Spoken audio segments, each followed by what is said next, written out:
யார் சார் அளக்க வர சொன்னாங்களா? தம்பி இது புறம்போக்கு இடம் தம்பி. புறம்போக்கு இடமா? இப்ப எங்க பாட்டம் போட்டெல்லாம் உங்களுக்கு புறம்போக்கா தெரியுதா?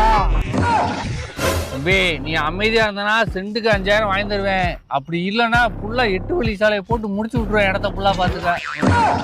முடிச்சு விட்டுருவீங்களா? என் தாத்தன் பாட்டன் பூட்டன் எவ்வளவு கஷ்டப்பட்டு எனக்கு இந்த இடத்த வாங்கி போட்டு ஈஸியா நீங்க முடிச்சு விடுறக்கா? புறம்போக்குனா The next day.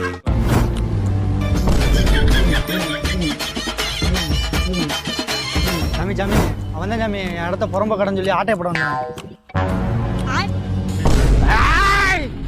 அடுத்த புறம்போக்கு இடம்லாம் சொல்ற குடும்பம் அடைஞ்சு போக பாத்துக்கோ. அடுத்த இடத்துல ஹைவே போட கையெல்லாம் போயிருவ. இன்னையில இருந்து இது ஓ இடம் கிடையாது, ஓ இடம் கிடையாது, ஏன் இடம்.